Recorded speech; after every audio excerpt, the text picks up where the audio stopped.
Hey stop, tu roules sur le boulevard BD, ces albums sont faits pour toi. Spoon et White, tomes 7 et 8, Manhattan Kaput et Neverland. Arrêter un certain Martinez dans un immeuble de Manhattan où tout le monde s'appelle Martinez, ce n'est pas franchement évident. C'est le hic auquel se heurtent les agents Spoon et White. Par bonheur, ils ne sont pas les seuls sur le coup, puisque Zach Bauer est aussi là. C'est le magnum dans la bouche qui l'entraîne le bon Martinez recherché vers la sortie, jusqu'au moment malencontreux où Spoon, glissant les étages sur la rampe, ne percute le flic antiterroriste faisant partir le coup. Adieu Martinez, il n'empêche que la menace terroriste pèse sur New York. Nos agents favoris vont être certainement d'une grande aide auprès de Bauer pour l'éliminer. Tout est raconté dans Manhattan Kaput. C'est une toute autre problématique qu'ils vont devoir résoudre dans Neverland.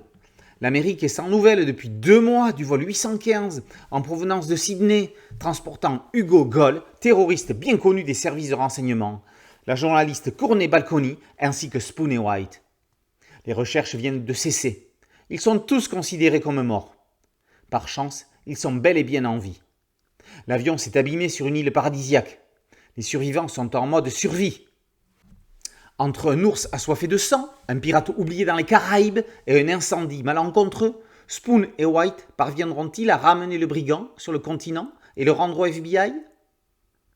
C'est avec une pointe d'émotion qu'on lit ou relit ces 2 dernières aventures, ces 2 dernières rééditions des enquêtes de Spoon et White aux éditions Bambou. Relance qui avait commencé avec la parution de l'inédit Road and Trip. Il n'y aura malheureusement pas de 10e épisode.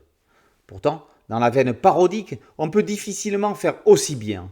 Chaque album est la parodie d'une série ou d'un blockbuster américain.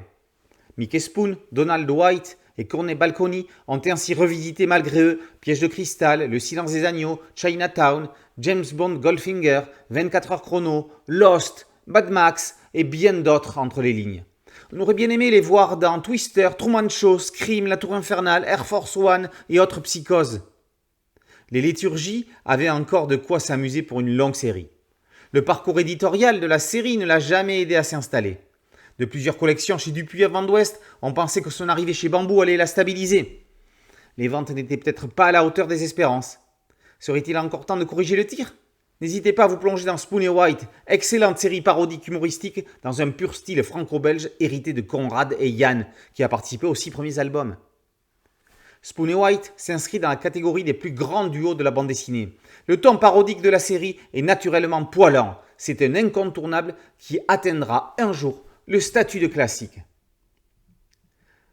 Spoon et White, tome 7, Manhattan Kaput, et tome 8, Neverland, par Liturgie, Père et Fils, et Franck Izard pour le 7. Sont parus aux éditions Bambou. Boulevard BD, c'est un podcast audio, un site dédié, une chaîne YouTube. Merci de liker, de partager et de vous abonner. A très bientôt sur Boulevard BD. Ciao.